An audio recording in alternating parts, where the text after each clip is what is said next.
বউ, তুমি কোনো কথা বলতেছো না কেন? আর তোমার জন্য যে সৌদি থেকে আমি ক্রিম, লোশন, শ্যাম্পু, সাবান পাঠাইলাম, এইসব কিছু মাখো নাই, দেখতে এরকম কালা লাগতেছে কেন? আমি যেমন আছিলাম তেমনই আছি। সৌদি আরবে গিয়া আরবের সুন্দর সুন্দর ফসা ফসা মাইয়া দেখে এখন আমারে কালা কালা লাগতাছে। লিখো আকাশতামি, তো মজা করলাম। তোমারে আরাবিয়ান মহিলাদের থেকেও বেশি সুন্দর লাগতেছে।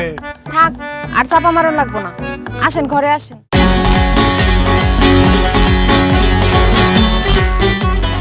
আরে কতদিন পর দেখতেছি আমার দেশের গ্রাম, সবুজ শ্যামল পরিবেশ, কি যে ভাল লাগতেছে। কি অবস্থা, কেমন আছিস বন্ধু? আরে খায়রিন তা, আরে খায়ের ভাই ভালো আছে, বাড়ির সবাই ভালো আছে। মাফি ইনতা মজনু। আরে এটা কি বলে বুঝতে কে ভালো কাইয়ামি।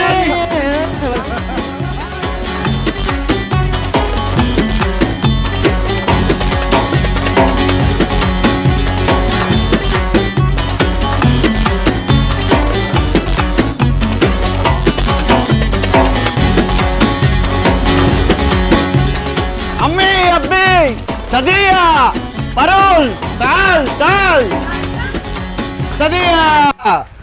মতিন, হায় আল্লাহ, কেমন আছিস তুই? كيف اللوك يا أمي أبي؟ من الرياب بدو وقت طويل جسمك زين؟ মতিনের বাপ, মতিন এসব কি বলতেছে কিছুই তো বুঝতেছি না। আমিও তো কিছু বুঝতে পারতেছি না। অমতিন, তুই এগুলি কি কইতেছিস বা? أنا عارفة كلام العربية. আরে আমি আরবিতে কেন কথা বলতেছি? আমি তো ভুলেই গেছিলাম। আমার কাছে মনে হইতেছে আমি সৌদি রিয়াদে দাঁড়ায় আছি। আসলে তো আমি বাংলাদেশে আমার গ্রামের বাড়িতে আমার আব্বা আম্মার সামনে দাঁড়ায় আছি। শোনো, আমি এতক্ষণ আরবিতে তোমাদেরকে জিজ্ঞেস করতেছিলাম তোমরা কেমন আছো। অনেকদিন পরে তোমাদেরকে দেখে খুব ভালো লাগতেছে। শরীর স্বাস্থ্য ভালো? আমরা ভালো আছি রে বাপ, তুই কেমন আছো? আলহামদুলিল্লাহ, আনা বিখাইর। মানে আমিও ভালো আছি। বউ, তুমি কোনো কথা বলতেছো না কেন? আর তোমার জন্য যে সৌদি থেকে আমি ক্রিম, লোশন, শ্যাম্পু, সাবান পাঠাইলাম, এইসব কিছু মাখো নাই, দেখতে এরকম কালা লাগতেছে কেন? আমি যেমন আছিলাম তেমনই আছি। সৌদি আরবে গিয়া আরবের সুন্দর সুন্দর ফসা ফসা মাইয়া দেখে এখন আমারে কালা কালা লাগতাছে। লিখো আকাশতামি, তো মজা করলাম। তোমারে আরাবিয়ান মহিলাদের থেকেও বেশি সুন্দর লাগতেছে। থাক, আর চাপা মারণ লাগবো না। আসেন, ঘরে আসেন।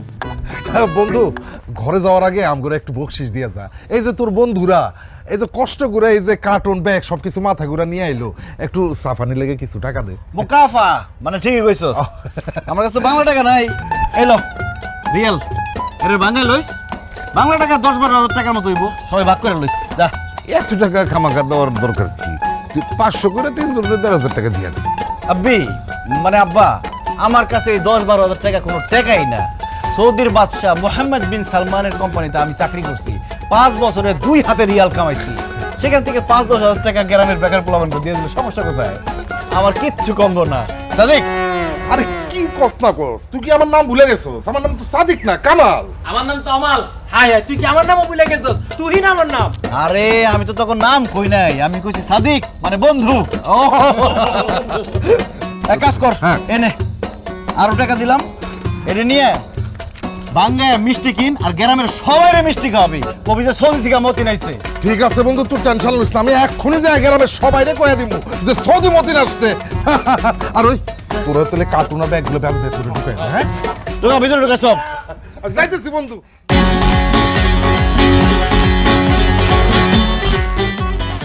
কি ব্যাপার আব্বি, আম্মি, সাদিয়া, পারুল, তোমরা এরকম পুরান জামা কাপড় পরে দাঁড়িয়ে রয়েছো কেন? ভাইজান, তুমি এগুলো কি কইতাছো? বাড়িতে পুরান জামা কাপড় পরবো না তো কি করবো? যতদিন আমি বাড়িতে আছি ততদিন তোরা পুরান জামা কাপড় গায়ে দিতে পারবি না। আরে আমি সৌদির বাদশাহ মোহাম্মদ বিন সালমানের কোম্পানিতে চাকরি করছি। আমার আশেপাশে সবাই সবসময় নতুন জামা কাপড় পরে থাকতো। এখন তোমরা সবাই যদি আমার আশেপাশে পুরান জামা কাপড় পরে থাকো, তোমাদের তো বোন, আব্বা, আম্মা, বউ মনে হইব না, মনে হইব খাদিম খাদ্দামা। খাদিম খাদ্দামা এটার মানে কি ভাইজান? আরে কাজের লোক ওই বাড়ির কাজ টাজ করে, বুঝবি না। আব্বা, তুমি এখনো দাঁড়ায় আছো কেন? এই যে এই রিয়ালগুলো নিয়ে যাও, নিয়ে টাকা ভাঙে বাড়ির সবার জন্য জামা কাপড় নিয়ে আসো নতুন, তাদের যাও। কি কইতাছেন আপনি? নতুন জামা কাপড় কেনার কি দরকার? দরকার আছে।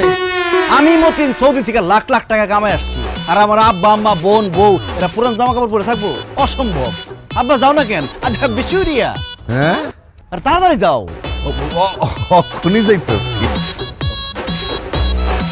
মতি তুই কয়দিনের জন্য ছুটি নিয়ে আসছিস? সেটা আসুন মানে মানে 6 মাসের ছুটি নিয়ে আসছি। সৌদি থেকে 2 হাতে টাকা কামাই আসছি। এই 6 মাস গ্রামে থাকবো, খাবো, ফুর্তি করবো, ঘুরবো, মজা করবো আর 2 হাতে টাকা উড়াবো।